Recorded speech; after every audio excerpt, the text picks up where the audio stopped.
የትምህርታችን ርዕስ የሚሸሽ አያመልጥም የሚያመልጥም አይድንም የሚለው መጽሐፍ ነው። የሚሸሽ አያመልጥም የሚያመልጥም ደግሞ አይድንም። ለመሸሽ የሚሞክር ለመኮብለል የሚፈልግ ከእግዚአብሔር እጅ ከእግዚአብሔር እይታ ለማምለጥ የሚሞክር አለ።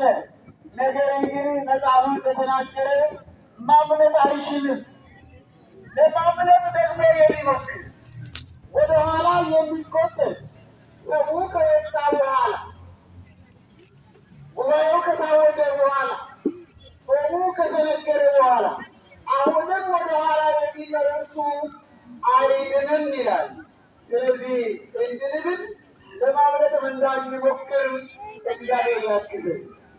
መጽሐፍ ቅዱስ ላይ ማንም ከእግዚአብሔር እይታ ማምለጥ እንደማይችል በብዙ መንገድ ይናገራል። እኔ አንዱን ልጥቀስላችሁ። መዝሙረ ዳዊት መዝሙር 139 ወይም 138 በቅንፍ 139 ከቁጥር 7 ጀምሮ ስናነብ እንደዚህ ይላል። ከመንፈስህ ወዴት እሄዳለሁ? እያገኛችሁ እንደሆነ ተስፋ አደርጋለሁ። የነነዌ ሀገርን ጾም ነነዌ ጥፋት በማጥፋቷ ምክንያት ከእግዚአብሔር ጋር በመጣላታቸው ምክንያት እግዚአብሔርን በማሳዘናቸው ምክንያት ነነዌ ሀገር ላይ ሄዶ እንዲሰብክ ወደ አሕዛብ ሀገር ለመጀመሪያ ጊዜ ነቢዩ ዮናስን እግዚአብሔር ይልከው፣ ዮናስ ግን የእግዚአብሔርን ትእዛዝ አልቀበልም ብሎ ለማምለጥ ለመሸሽ ሞክሮ ነበር። የሚሸሽ አያመልጥም ነው ርዕሳችን። ዮናስ ይሞክር እንጂ ከእግዚአብሔር ማምለጥ አልቻለም። ዛሬም በእኛም ዘመን ከእግዚአብሔር ለማምለጥ የተለያየ መንገድ የሚሞክሩ አሉ። አዳም ከእግዚአብሔር ለመደበቅ በገነት መካከል ቅጠል ለብሶ ተደብቆ እንደነበረ ኦሪት ዘፍጥረት ምዕራፍ 3 ከቁጥር 1 እስከ 9 ድረስ ታሪኩን እናያለን። ከእግዚአብሔር ማምለጥ አይቻልም። አሁንም ዮናስ ከእግዚአብሔር ፊት ኮብልሎ ነገሬን አልናገርም ብሎ አንተ ቸር ነህ፣ አንተ መሐሪ ነህ፣ አንተ ይቅር ባይ ነህ፣ ትጠፋላችሁ ብዬ ከተናገርኩ በኋላ ክብርና ሀሳቤ ነቢይ የውሸት ነቢይ ይባላለሁ ብሎ ከእግዚአብሔር ለመኮብለል ከእግዚአብሔር ፊት ለመሸሽ ሙከራ አድርጎ ነበር። ነገር ግን ከእግዚአብሔር ማምለጥ አይቻልም። ክርስቲያኖች ይቻላል? አይቻልም። እግዚአብሔር ሁሉ በሁሉ የሆነ በሁሉ የሞላ ሁሉን የሚያይ ሁሉን ቻይ ነው። ስሙ የተመሰገነ ይሁን። እንዳልኳችሁ ቅዱስ ዳዊት እንደዚህ ይላል፣ ከመንፈስህ ወዴት እሄዳለሁ? ከፊትህስ ወዴት እሸሻለሁ? ወደ ሰማይ ብወጣ አንተ በዚያ አለ፣ ወደ ሲኦልም ብወርድ በዚያ አለ። እንደ ንስር የጋልክም ብወርድ እስከ ባህር ዳርቻ ብበርም በዚያ እጅህ ትመራኛለች፣ ቀኝ ትይዘኛለች። በውኑ ጨለማ ትሸፍንሃለች፣ ሌሊት በዙሪያ ብርሃን ትሆናለች። ጨለማ በአንተ ዘንድ አይጨልምምና ሌሊትም ለአንተ እንደ ቀን ታበራለች፣ እንደ ጨለማዋ እንዲሁ ብርሃኗ ነው ይላል። ስለዚህ በእግዚአብሔር ፊት ጨለማ ከእግዚአብሔር ፊት መኮብለል አይቻልም። ከእግዚአብሔር ብንኮበልል እንኳን ውጭ የሚጠብቀን ነገር ሌላ ነው። አንዳንዶች ለመኮብለል ሞክረዋል፣ አንዳንዶች ለመሄድ ሞክረዋል። ነገር ግን ኮብልለው አልቻሉም፣ ማምለጥ አልቻሉም። እንዳልኳችሁ ነቢዩ ዮናስ አልናገርም ብሎ በርቀት ተሳፍሮ ወደ ተርሴስ ለመሄድ ነበረ ምርጫ ያደረገው። ክርስቲያኖች ተርሴስን ትተን እግዚአብሔር ወደ ላከን ወደ ኢየሩሳሌም፣ እግዚአብሔር ወደ ላከን ወደ የእግዚአብሔር ምሕረት ወደሚገለጥባት ወደ ቤተ ክርስቲያን እንድንመጣ እግዚአብሔር ይርዳል። አሜን በሉ። እግዚአብሔር እንዲረዳ ደጁ ብንሰበሰብ የእግዚአብሔርን ምሕረት እናያለን። ዮናስ ትኬት ቆርጦ የሞላ መርከብ አግኝቶ ተሳፋሪውን ተቀላቅሎ ጉዞ ጀመረ። እግዚአብሔር በተርሴስ የሌለ ይመስል፣ እግዚአብሔር በመርከብ ውስጥ የሌለ ይመስል፣ እግዚአብሔር እሱን በጉዞ መካከል የማየው መስሎት፣ ነገር ግን እግዚአብሔር ያየዋል። አይቶትም እግዚአብሔር ከዳርቻዎች ነፋሳትን ጠራና ባህሩን አናወጠው። ባህሩ ሲናወጥ መርከቢቱ ልትሰጥም ደረሰች። ለረጅም ጊዜ የተማራችሁት ትምህርት ነው። እዚያ መካከል እኔ ጉዳይ ያለው ትንቢተ ዮናስ ምዕራፍ 1 ከቁጥር 5 ጀምሮ ያለው ቃል ማዕበሉ መርከቢቱን በመታት ጊዜ ሰዎቹ ተጨነቁ። ይሄ ነገር በምን መጣብን ብለው ተረበሹ። ሲረበሹ፣ ሲነጋገሩ፣ ሲሻፈቱ ግን አንድ መንገደኛ ሌላው ሲረበሽ ለሽ ብሎ ተኝቷል። ልክ እንደኛ ያም እኮ ለሽ ብለናል። ላይ ያለው ነገር እኛ ጋር ማይመጣ ይመስል፣ ሌላው ጋር ያለው መከራ እኛ ጋር ማይመጣ መስሎ ጉዳያቸው ጉዳያችን ሳይመስለን ቀርተን ዝም ብለን የምንቀመጣለን። አንድ ቀን ጥያቄው ወደ እኛ እንደሚመጣ አስበን አናውቅም። ዮናስን ከተኛበት ቀስቅሰው፣ አንተ ሰው ይሄ ሁሉ ሰው ሲጨነቅ እንደምን ተኝተሃል? ክርስቲያን አሁን እንዲየርበው የተረበሸ እንደምን ተኝተሃል? ሰው ተጨንቆ እንዴት ትተኛለህ? ቤተክርስቲያን ተረብሻ፣ ቤተክርስቲያን ቅጥሯ ተነቅቶ፣ አባቶቻችን ክብራቸው ተዋርዶ ክርስቲያን እንደምን ይተኛለው? ጉዳዩ እንዴት ተኛ ብለው ቀሰቀሱት። ዮናስም ምንም ሳያወራውል ብድግ ብሎ ተነስቶ ይህ ችግር የተፈጠረው በእኔ ምክንያት ነው። ግምገማው እሱ። አሁን ራሳችንን ገምቱ። ችግሩ የተፈጠረው ወደ ሌላ ጣታችንን ስለቀሰርን የሚፈታ ችግር የለም። እኔ ጋር ነው ችግሩ። ዋናው ተጠያቂ እኔ ነኝ።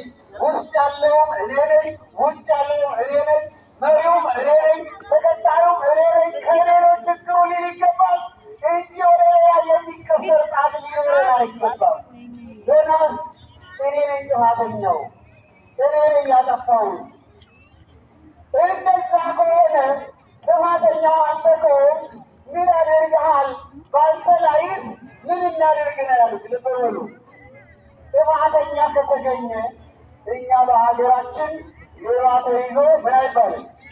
ይህ ንገርኛ ዱላ ምንድን ነው? ስንቀጠቅጥ አይደል የምናገረው? ለማስ ሌባ ሲገኝ ምን አይባልም? ዱላ አይጠየቅም የሚል የሰበር ተረት አስቀምጠን የተገኘውን ሁሉ በተገኘበት ቦታ ለንስሐ እንኳን እድሜ ሳይሰጥ እድል እንዲናዘዝ ሳይፈቅድለት እንቀጠቅጠዋለን። እነዚያ ተጓዦች ግን እንዲህ አሉ፣ በአንተ ላይ ምን እንድናደርግብህ ዘንድ ትፈልጋለህ አሉ። ምን እናደርግ? ምን አይነት እርምጃ እንውሰድብህ አሉ። ዮናስን እኔን ወደ ባህሩ ብትወረውሩኝ ያን ጊዜ ባህሩ ጸጥ ይልላችኋል፣ ጉዞውን ሰላም ይሆንላችኋል አለ። ጉዞውን የሚረብሹ፣ አገልግሎቱን የሚበጠብጡ፣ መንገዱን የሚያስተናክሉ፣ ሊጣሉ የሚገቡ ብዙ ተግባራት አሉ። እነሱን ጉዳዮች መንቅረን ከመካከላችን ልንጥላቸው፣ ልናስወግዳቸው ያስፈልጋል። ዮናስ በራሱ ላይ ወሰድ። ሰዎቹ ተጨነቁ። እንደምን ያለ ውሳኔ ነው! እግዚአብሔር ሆይ ማረን፣ ይቅር በለን። ፈጣሪ እንዲህ አይነት ነገር ብናደርግ ደግሞ ምን ይጠብቀናል? ጉዞ የጨለማ ነው። የምንሄደው ባህር ላይ ነው። የተቀጠለው ማን ላይ የምንጠር? ማንን እኛ በሌሎች ላይ የምንጠር?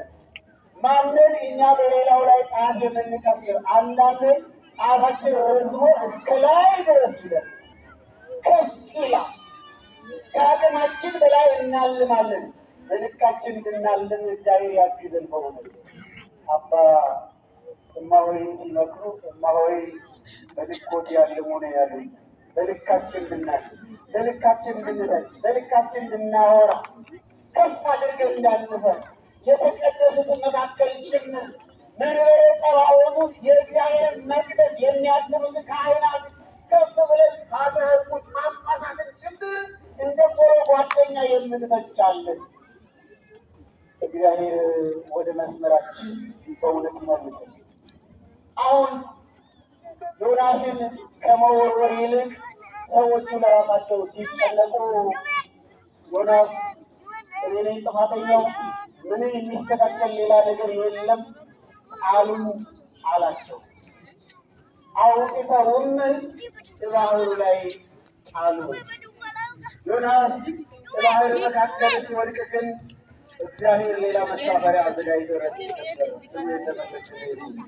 ሲወድቅ የሚነግር ስንጣን የሚያቅበት ስንስገመገም ልንወድቅ ስንል መከታ የሚሆነን ጋሻ የሚሆነን የጠላት ፍላጻ እንዳይወጋን የጠላት የዲያብሎስ አሰራር የጎዳናው እንዳያስቀረን ከዚህ ወደኋላ ሊያስቀረን ሲፈልግ በክንፈ ረድኤቱ የጠበቀን አምላካችን በቅዱሳን እቅፍ ያደረገን መድኃኔዓለም ስሙ የተመሰገነ ይሁን።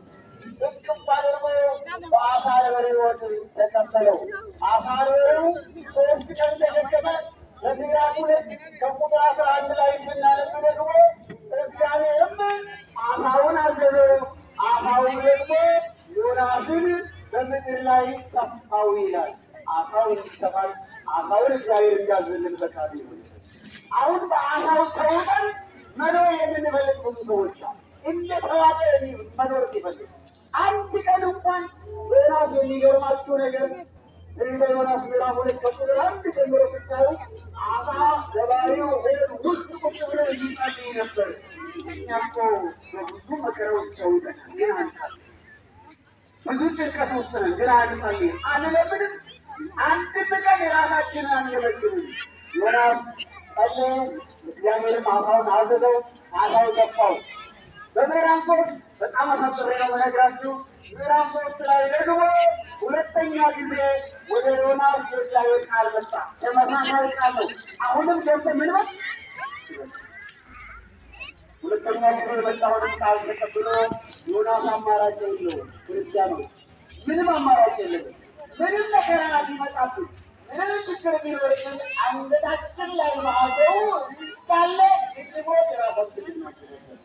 ሌላ ትእዛዝ የለም፣ ሌላ አዲስ ሕግም የለም። አሁንም ክርስቲያን ሆኖ በእግዚአብሔር ሕግና ትእዛዝ መኖር ብቻ ነው። ሁለተኛ ጊዜ መጣለን ተናገረ። ትንቢቱን ሲናገር የነነዌ ሀገር ሰው በሙሉ ከመንግስት እስከ ደቂቅ ከሊቅ እስከ ደቂቅ ከባለስልጣን እስከ ተራ ሰው ከቤተ ክህነት እስከ ቤተ መንግስት ሁሉም ከልጅ እስከ አዋቂ ከከብት እስከ እንስሳ ሁሉም አንድ ላይ እግዚአብሔር በጸሎቱን ላገባቸው ለሁላችንም በጸሎቱ ይላል። የዛሬ 2-3 ዓመት በዚሁ ስለ ኢትዮጵያ ቤተክርስቲያን ስለ ተዋሕዶ አለቀስን፣ ጥቁር ለበስን። እግዚአብሔር አደረገው አላደረገው በነነዌ ሀገር ያደረገውን ምሕረት በእኛም ቤተክርስቲያን አምላካችን እንዲያደርግልን ፈቃዱ ይሆነልን። ማራቸው ይቅር ማላቸው። ምዕራፍ 4 ላይ ደግሞ ስትሻገሩ ዮናስ ሲቆጣ እናያለን። ዮናስ ይናገራል። እኔ እኮ ብዬ ነበር እኔ አሁን ውሸተኛ ይባላለሁ ብሎ ሲነቃነቅ እግዚአብሔር ተገለጠለትና እንዲህ አለው፣ አሁን አንተ ያስቆጣ እኔ ምሕረትን ይባላል እኔ ቸርነት ይባላል። ይገርማችኋል። ዮናስ እኮ እግዚአብሔር ማሪ እንደሆነ ያውቅ፣ እግዚአብሔር ይቅር ባይ እንደሆነ ያውቃል። እያወቀ ነው የኮበለለው፣ እያወቀ ነው የሚያጉረመርመው።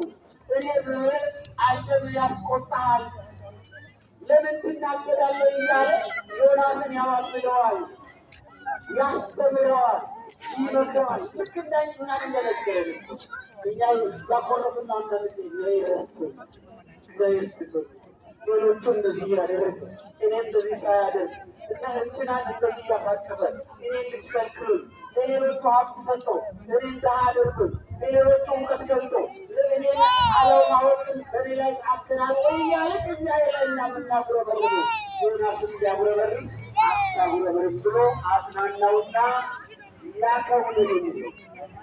ስለዚህ በአጠቃላይ ከዚህ ታሪክና ትምህርት የምንረዳው ማንም ከእግዚአብሔር ከሆነ ማምለጥ እንደማይችል ነው። ክርስቲያኖች ይቻላል? በማርያም ነገር ይቻላል ወይ? አይቻልም። እግዚአብሔር አይኖቹ በሁሉ ቦታ ናቸው። ከእግዚአብሔር እጅ ማምለጥ አይቻልም። ያችን የቀበሮዋን ታሪክ ታውቃላችሁ። የሚዳቋዋን ታሪክ ከመሬት ጋር ከምድር ጋር ከአፈር ጋር ጽዋ ገብታ፣ ነገር ግን ጽዋዋን ሳታወጣ ለማምለጥ ብትሞክር ተራራው ላይ ብትወጣ ምድር ጽዋዬ ክበሪ እንዳለችው ዛሬም ከእግዚአብሔር እጅ ማምለጥ አይቻልም። ለማምለጥ እንዳንሞክር በሕዝቡ እንድንቀመጥ በስርዓተ ቤተክርስቲያን እንድንመራ መድኃኔዓለም ኢየሱስ ክርስቶስ ሁላችንን ይርዳል። ስለዚህ ከእግዚአብሔር የሚያመልጥ የለም፣ የሚያመልጥም አይድንም። የሚያመልጥ ማለት የኮበልን አይድንም መዳን የምንፈልግ እንዳንኮበልን የሰራነውን ኃጢአት የተናዘዝን በአባቶቻችን የእግር ስር ቁጭ ብለን ቃለ እግዚአብሔር የተማርን ንስሐ የገባን ሥጋውን የበላን ደሙን የጠጣን ርስት መንግሥተ ሰማያት እንድንወርስ መድኃኒዓለም ኢየሱስ ክርስቶስ ሁላችንን ይወዳል። ስለነበረን ጊዜ አምላካችን እግዚአብሔር ስሙ የተመሰገነ ይሁን። ያስተማረን የመከረና የገሰጸልን ለባሕርይ አምላካችን እግዚአብሔር ስሙ የተመሰገነ ይሁን። ወስብሐት ለእግዚአብሔር።